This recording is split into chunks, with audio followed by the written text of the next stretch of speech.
I had a few people ask me if last year's useful, functional Bluetooth-enabled stylus from the S24 Ultra would fit into the non-Bluetooth-enabled stylus slot from this year's newer S25 Ultra. The answer to that question is 99% yes, but it does not click in that last 1%, making it entirely useless. I imagine that the internals also lack the tiny wireless charging coil that charges up the S Pen, so either way it wouldn't be getting any juice. But we can check on that theory as we dig around inside. Samsung says that this year their vapor chamber is 40% larger and they have a new TIM, thermal interface material, connecting the Snapdragon 8 Elite to that larger vapor chamber. All cool things that deserve to be seen by humanity. So hit that subscribe button if you haven't already, and let's get inside.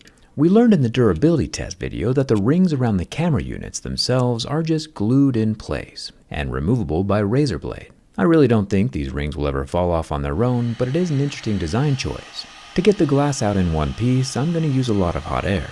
This softens the IP68 water-resistant adhesive under the glass, allowing me to use a large blue suction cup to lift up and slide my razor blade underneath, slicing through all that adhesive. I also just realized I let my $9.99 JerryRig knife sale go on for far too long, and I'll have to bump that price back to $14.99 at some point today. With the adhesive cut away, we get our first glimpse at the internals of Samsung's latest flagship. Just like always, the camera lens housing is indeed still attached to the backside of the glass, so swapping out any broken camera lenses will require popping off those metal circles like we saw during the durability test. The next thing to take out as we make our way to the vapor chamber is the 15-watt wireless charger, which, like compared to the 50-watt wireless charger OnePlus gave us this year, this one is just kinda lackluster. Samsung's gotta know that if you fall asleep, you lose the lead, and I feel like they might be snoozing. The lower plastics have 6 silver Phillips head screws, luckily they're all the same size. The upper brackets and plastics have 11 screws of their own, before the large metal plate can come off of the main board, letting us unplug the battery just like a little Lego. With the battery disconnected, it is a tad safer to start removing the other components, like the lower stereo loudspeaker, with its red waterproofing ring and waterproofing mesh. It also has plenty of balls inside. These balls help the speaker sound bigger than it actually is.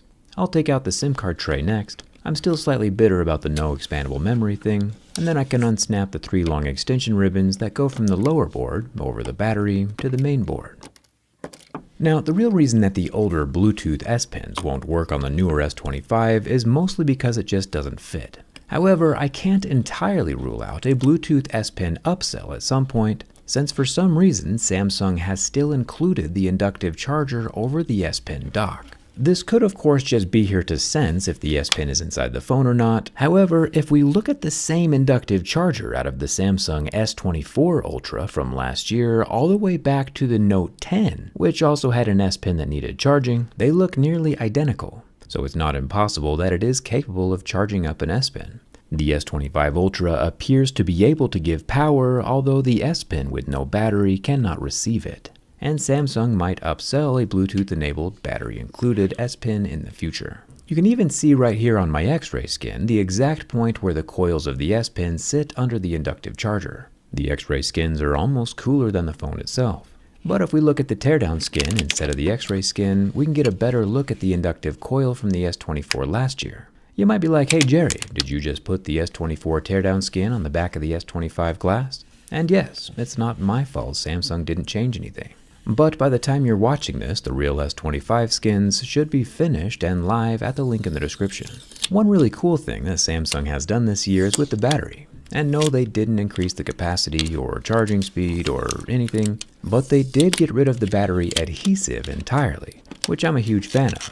It'll make recycling an end-of-life phone much easier, and that's a huge deal. This is the easiest battery removal that Samsung has ever made. However, while Apple iPhones are out there in the real world using 100% recycled cobalt and 95% recycled lithium in their batteries, Samsung is over here only using 50% recycled cobalt, which is kind of a rookie number, and I hope to see Samsung improve on that next year. With the battery gone, we get our first glimpse at the 40% larger copper vapor chamber, still semi-hidden under the blue motherboard. I'll continue by removing 3 more Phillips head screws on the charging port board. This time around, we have a red rubber ring around the 45-watt USB-C port, as well as a green rubber cushion on the underside. Right between the charging port and the SIM card tray is the microphone hole. And to clarify, since I get this question a lot, no, you cannot damage your smartphone in any way by accidentally putting your SIM card removal tool into the microphone hole. Yeah, it does fit, but not only does it stop before it can reach the end of the shaft, but also the waterproofing for that microphone hole is placed to the side of the shaft and not at the end. So unless you accidentally take a power drill to the microphone hole and remove an entire chunk of the frame, which sounds kind of fun, it should be just fine. No SIM card removal tool will ever cause any damage, and every phone I've ever taken apart has these same protections. Manufacturers know that us users aren't always firing on all cylinders. I'll remove the upper stereo loudspeaker. It has a pinkish gasket around the entirety of the speaker grill, with a lot of that waterproofing screen mesh over the opening. And in a positive sign for a clean audio experience, Samsung has included foam balls in the upper speaker as well.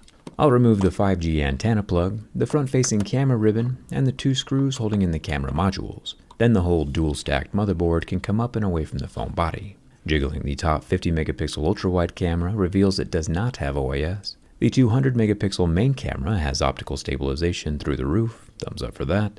And the lower 50-megapixel 5x periscope telephoto camera also supposedly has OIS, but it's internal so we can't see it. The 10-megapixel 3x telephoto over on the right does have external OIS, which we can see. It's a pretty impressive suite of cameras. The flash is a single-color LED right below the laser autofocus modules. The front-facing 12-megapixel camera is very securely glued into the frame, and since I prefer to be gentle with my smartphones, I won't disturb it for the time being.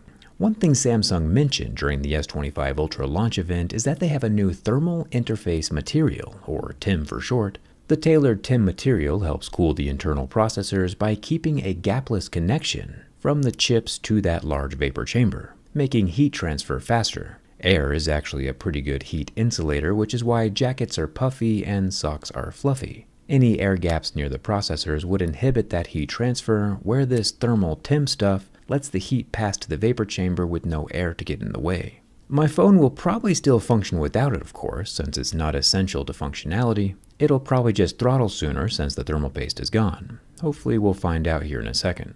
The TIM material is caked on pretty good though, and I bet it'll work great. Now, the copper vapor chamber isn't really anything new, and this isn't even the largest vapor chamber we've ever seen. I'm pretty sure that record lies with OnePlus, who stacked 2 vapor chambers on top of each other, or pretty much any of the other gaming phones that go all out on cooling. But it's still interesting to see. There is a small amount of liquid inside, like a singular drip of deionized water, which gets vaporized as the processors heat up. The vapor flows to the end of the pouch to cool down, and gets wicked back by the internal copper mesh to repeat the cycle. It's a pretty cool process. And I'm not gonna lie, after seeing the internals and the externals, this year's S25 Ultra just seems kinda like a downgrade from last year's S24 Ultra.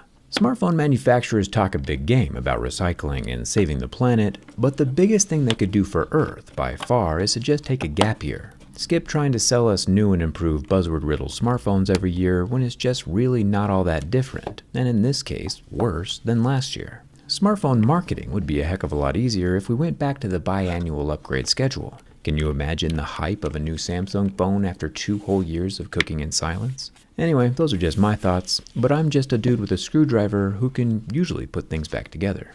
Let me know what you think down in the comments, and thanks a ton for watching. I'll see you around.